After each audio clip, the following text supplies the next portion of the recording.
El 10 de octubre de 1982, The 10th of October 1982, St. Peter's Square is packed with people. More than 200,000 believers gathered for this ceremony, the canonization of Maximilian Mary Kolbe,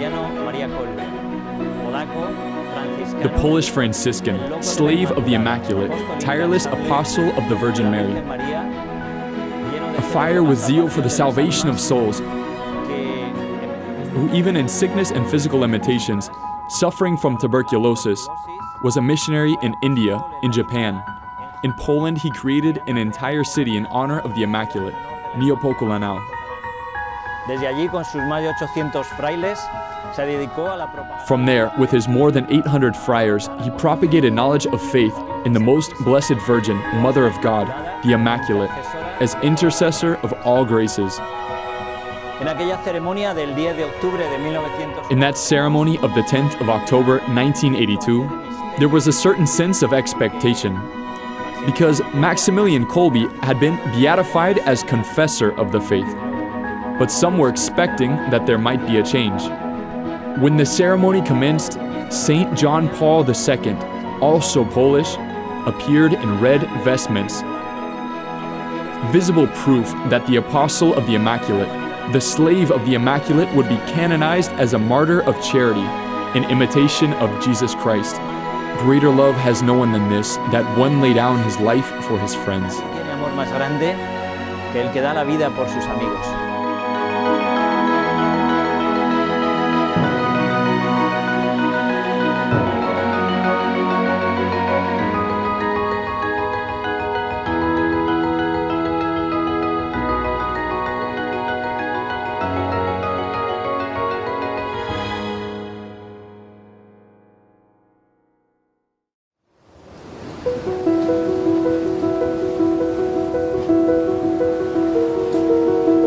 His parents were poor weavers. They designed items of clothing as a livelihood, selling them to Jewish merchants. Su madre era una His mother was a deeply religious woman. In fact, she once wished to enter a convent, but it was impossible due to her family's economic situation. They were unable to pay the dowry then demanded by convents, so she got married. But she asked of God the grace to find a husband who did not swear, who did not drink alcohol in the taverns. And God granted her the grace to meet a good man who was deeply religious like her, Julian Kolbe. They had 5 sons, but of the 5, 2 died at an early age, and 3 survived. Francis, Joseph, and the saint who is the protagonist of our story, Raymond, who would later take the religious name of Maximilian.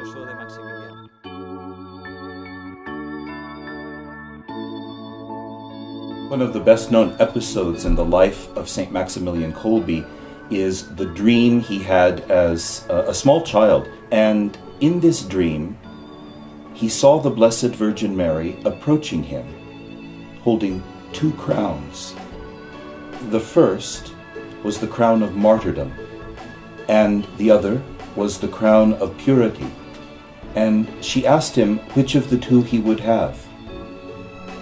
And audaciously, he asked for both of them. His family moved to a town called Pabianice, close to Lodz. And while there, some Franciscan friars crossed the Russian border to preach a mission in the town parish. They told the children about a school the Franciscans had just opened in Lwów. Our Raymond immediately wanted to go there, and his brother Francisco too. Arrangements were made, and as he grew up in that school, he gave thought to the idea of a vocation, although he felt deeply drawn to the military life. This was the great temptation in discerning his vocation. He had a very good mind for mathematics, physics, and the sciences. In fact, for homework projects, he designed aircrafts. He even drew up a strategy to conquer the city of Warsaw. And these military desires, as I say, were a great temptation. He came close to abandoning his vocation because at the age of 15, he felt the call to fight for the freedom of his country, of a Poland that was suffering greatly. Poland had practically been wiped out since the Peace Treaty of Vienna, in which it was distributed between Prussia, Austria, and Russia. And it was the Catholic Church that maintained the Catholic identity against the process of Russianization. The enemies of the Church wished to attack Poland, which was the primary objective in the Second World War. And the day that he had decided to go and speak with the provincial father, as he was entering the room, the doorbell rang. It turned out to be his mother, who had come to visit him. His mother informed him that his younger brother, Francisco, had also decided to become a Franciscan, and that she herself and his father would also consecrate themselves to God. So that conversation was providential, and it saved the religious and Franciscan vocation of Raymond, who on the 4th of October of 1904 received the Franciscan habit and took the name of Maximilian Mary, binding himself thus from the beginning of his life to the Blessed Virgin, the Immaculate.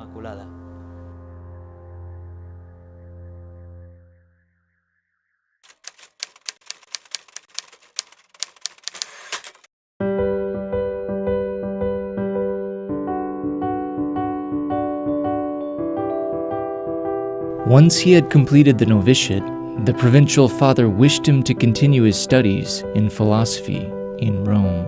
His first reaction was to ask with tears to be removed from the list, but after praying a while, he returns to the provincial to say to him, "Do with me as you wish." To which the provincial responded, "You will go to Rome." He lives in Rome from 1912, approximately, until 1919. There, he receives entire formation for the priesthood. In 1914, he makes his solemn profession of vows.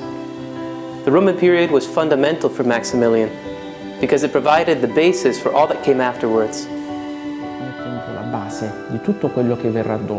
During his time in Rome, Kolbe begins to suffer the first symptoms of his sickness, frequently coughing blood and violent hemorrhages, sure signs of tuberculosis. But thanks to his firmness of character, he manages to continue his studies, and he begins to experience the first callings to found the Militia of the Immaculate. With the permission of the rector, we would gather in secret in a locked cell before a small statue of the Immaculate, with 2 lighted candles. Dispensed from attending classes due to my condition, I drew up a sketch of the work for the Immaculate and sent it to the Father General. He gave his blessing and expressed the desire that it be propagated among our young people. The militia will be an association committed to fighting against the Freemasonry and the servants of Lucifer. To think that such a tremendously grand project could have its origin in such humble simplicity is a sign, in my mind, of the truly spiritual nature of the Militia of the Immaculate. To dedicate oneself to the Immaculate Mother of God is to commit oneself to the mystery of the Incarnation that is really begun in the womb of the Immaculate One.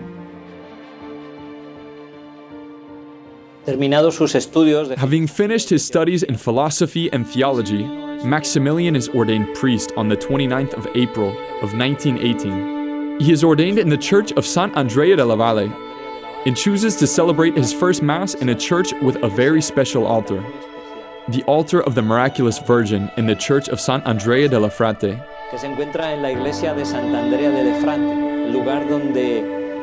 The place where the Immaculate Virgin appeared to the Jewish Alphonsus of Ratisbon, completely converting him to the Catholic faith. When Saint Maximilian celebrates his first Mass, he has a long list of intentions.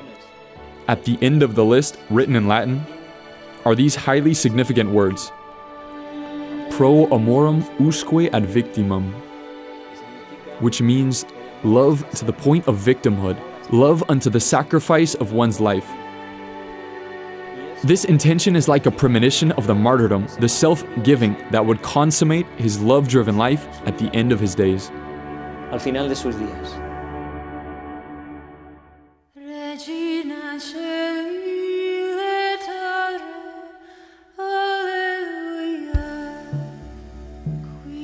I wish you to take possession of me as soon as possible and in the most perfect way, and that I too may possess you, that as soon as possible I be truly yours, without limits, without conditions, irrevocably, eternally, and you mine.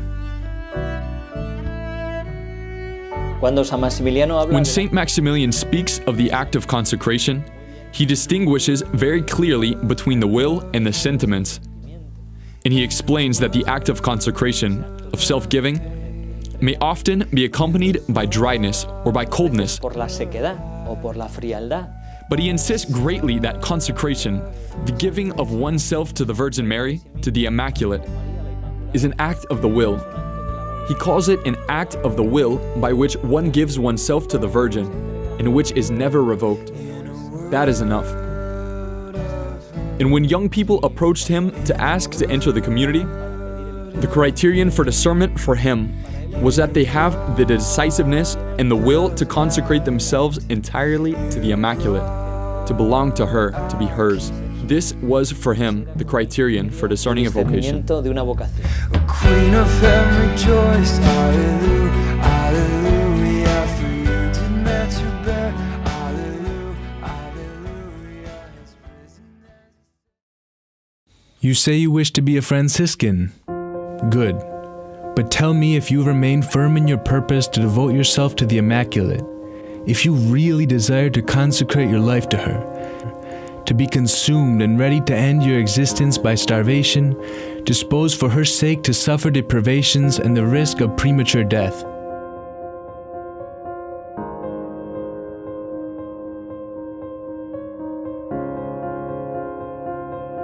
Maximilian completes his studies in Rome, and his superiors ask him to return to his homeland.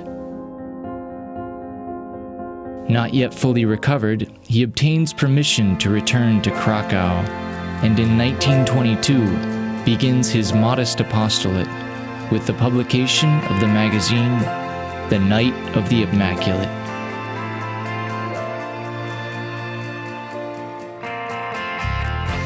It begins in the form of a few pages of the cheapest paper he could find. It is not a political magazine, rather, it is totally dedicated to the glory of the Immaculate. Do not write anything that the Virgin Mary could not sign. Having made the decision to build a city for the Immaculate, which would be called Neopomuceno, he realizes the need to seek land to build on, and finds the perfect plot, quite close to Warsaw. It is an enormous plot, the property of a count, Count Lubecki. And Maximilian goes to speak with him, bringing with him a small statue of the Virgin, which he places on the table to act as mediator in the negotiations. Para que sea como la mediadora en las negociaciones. And when Count Lubecki asks for a very large sum of money, a price too high for that piece of land, Saint Maximilian is forced to say that he is unable to pay it. And he left, leaving the little statue of the Virgin on the Count's table. The Count asked, "What do I do with this statue?" He answered, "Just leave it where it is." It was a tactic, of course, and the Count was left looking at the statue every day. Little by little, his heart was stirred by having said no to the Virgin, giving that he was refusing her the land needed to build her a city. In the end, that little statue on the table touched the heart of Count Lubecki, until finally, he sold to Saint Maximilian for a very low price the land needed to build Neopomuceno. Ese terreno que necesitaba para construir Neopomuceno.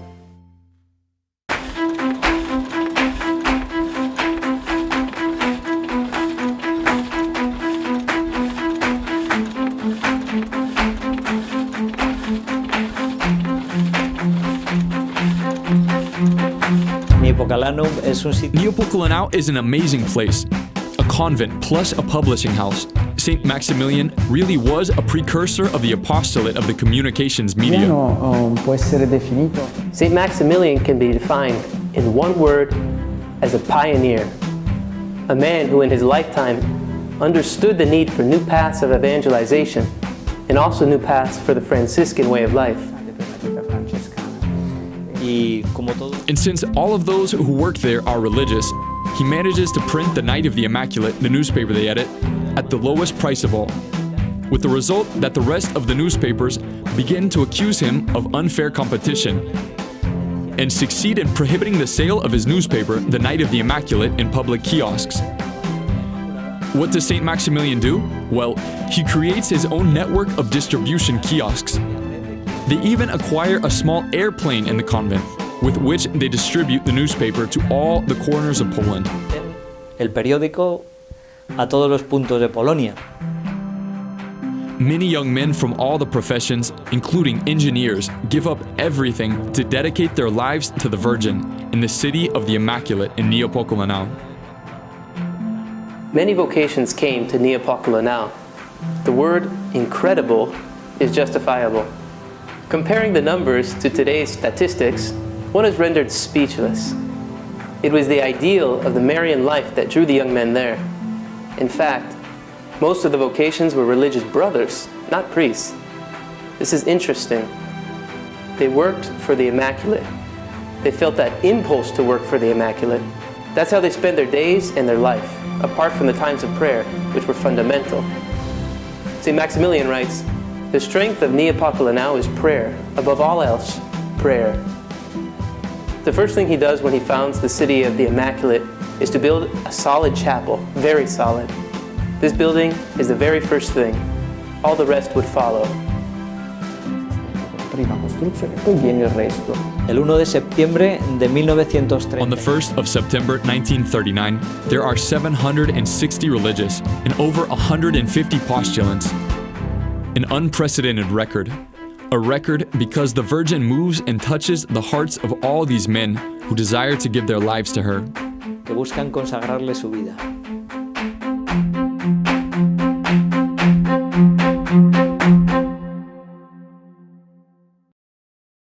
Do you speak Japanese? No. Do you have money? No. Then what are you going to do? I will turn to my usual protectors.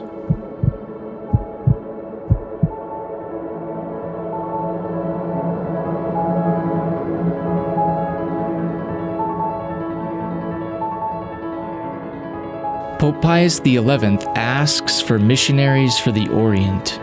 Father Maximilian feels a great attraction to the missions. He wishes to found another city for the Immaculate in Japan. San Maximiliano sintió desde joven. St. Maximilian felt this call to the missions in his early youth. It may be said in the form of a fascination with the Orient. And although still weak of health, he obtained the permission of his superiors, along with 4 other Franciscans of his order, conventual Franciscans, to set out for Japan. It's a long way from Poland to Japan, hours and hours by train, by boat. And in these long hours, he does not cease to work. His great ideals are alive in his heart and mind.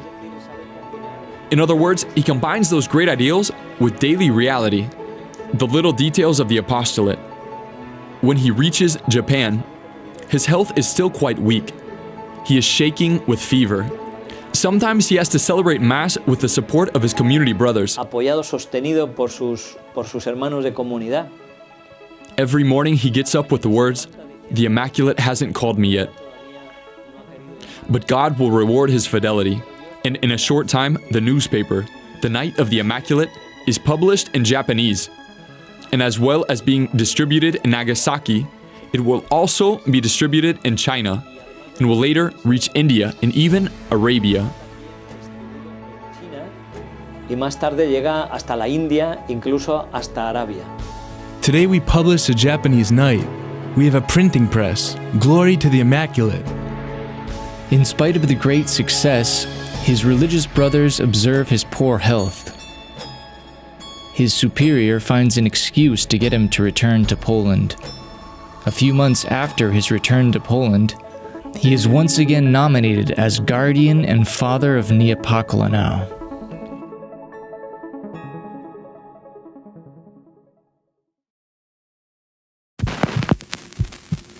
It is very possible that when you receive this letter, something may have happened. All is in the hands of divine providence.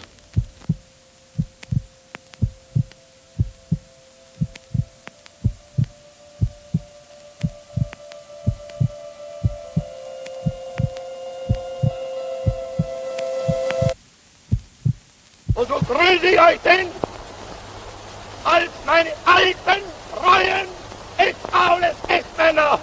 Sieg heil! Never forget to love.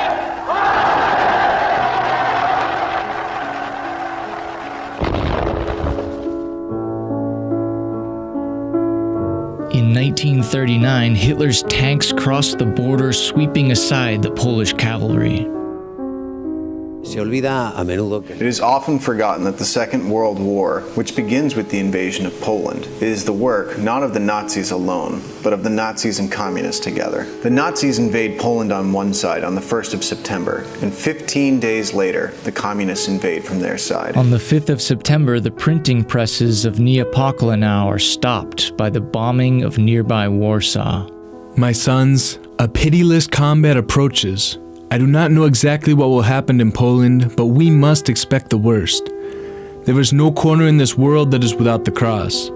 Let us not run away from it, and if necessary, let us take it upon our shoulders and carry it with a good spirit for love of the Immaculate. In February of 1941, Hitler prepares his great offensive against Russia, crushing poor Poland under his feet, while the Russians, on the other side, filled the pits of Katyn with Polish officials.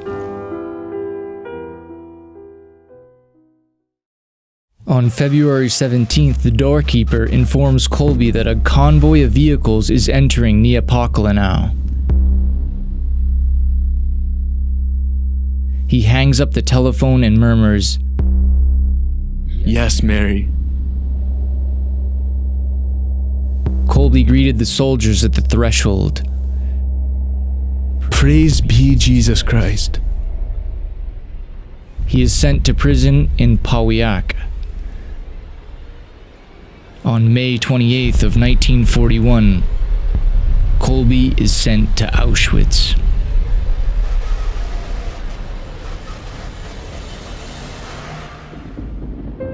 His head shaved and clothed in striped rags, he has become prisoner number 16670. After the publication of Mit Brennender Sorge, Hitler began to imprison Catholics in extermination camps. We know emblematic figures like Edith Stein and Saint Maximilian Kolbe, but many Catholic priests were exterminated in the camps. It is known in the camp that he is a priest, and so the hardest tasks are reserved for him. The moving of corpses, the collection of ashes in the crematory, the carrying of heavy logs under which he stumbles. A piece of stale black bread constitutes his main meal for the entire day. His companions in the Auschwitz concentration camp testify to his charity, which was truly heroic. And one of the details that prove this charity is related to the matter of food. In a concentration camp, food is scarce, which makes the work much harder. And the cold. Everything is harder when the stomach is empty and hungry. In the midst of this situation, Maximilian Kolbe was able to distribute half of his food with others who were there because they were weaker or were sick. And this gesture of heroic charity profoundly impressed those who were living with him in the same conditions. On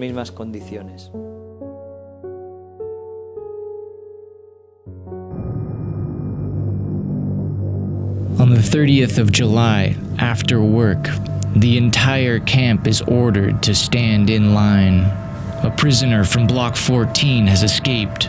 Block 14 is where Father Maximilian is bunked. At 9 o'clock in the evening, everyone received a little soup, except the prisoners of Block 14. At nightfall, the assistant commandant of the camp appears, Karl Fritz of the SS, announcing to the prisoners that since the fugitive has still not appeared, as a reprisal, 10 of them would be condemned to die of hunger in block number 11. Fritz walked along the lines picking out the victims. Suddenly, Kolbe steps forward and offers himself in the place of one of the condemned who is sobbing and pleading. He is a Polish family man, Francis Gajowniczek. I am a Catholic Franciscan priest. Todos estaban impresionados. Everyone was stunned by St. Maximilian's act of voluntarily offering to go to the bunker of death. Because although it is in itself a big gesture to accept death and to be ready to give one's life for someone you don't know, it is also true that this was an extremely hard way to die of hunger and thirst. It is a long, slow agony, a painful Calvary, a terrible death, and he knew what he was committing himself to. The fact that he knew this highlights his charity even more. It is the love of Jesus Christ, the love that gives one's own life for those one loves. The condemned men are forced to leave their clothes at the entrance to the bunker and to enter naked. During that slow and painful agony, Kolbe consoles his companions. He kneels and prays before the corpses of those who die. After 14 days, on the eve of the Assumption, the order was given to finish off the dying prisoners. The agent of death, armed with a syringe, entered the darkness of that bunker-turned tomb to find only one man alive, Father Maximilian Kolbe. The executioner approached him, and the syringe did its job.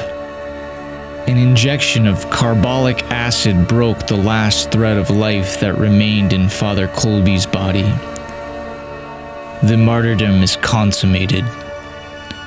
Pro amorem usque ad victimam. Greater love has no one than this, that one lay down his life for his friends.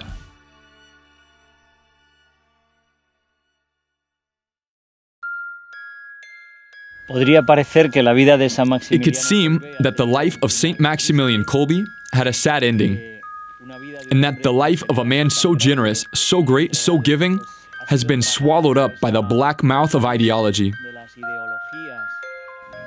of those political powers that seek to fight against God. As St. Paul says in the letter to the Romans, they try to imprison the truth in injustice. But the power of God, the love of God, the blood of the martyrs always prove to be more powerful than the forces of evil. And far from stamping out that life, it rises anew, producing, like the grain of wheat, new fruits. Fruits of holiness, fruits of enthusiasm, fruits of new life, fruits in the form of lives given to God, consecrated to Him. Es impresionante la vida de San Maximiliano. The life of Saint Maximilian is astonishing. Its vitality, its Marian dimension, the complete belonging to the Virgin, the consecration of one's life to her. It goes to show that Marian devotion, when it is authentic, when we truly enter the school of Mary, when we are children of the strong woman who stood at the foot of the cross, she transmits to her children that strength, that generosity, that fidelity unto the gift of oneself, the complete giving of the self. This is what we see in the life of St. Maximilian Kolbe, and he invites us also to renew that consecration, that self-giving, that belonging to Mary, that Marian nerve of steel in our Christian life, so that we say like he did, "Oh, immaculate, immaculate, immaculate, I belong to you."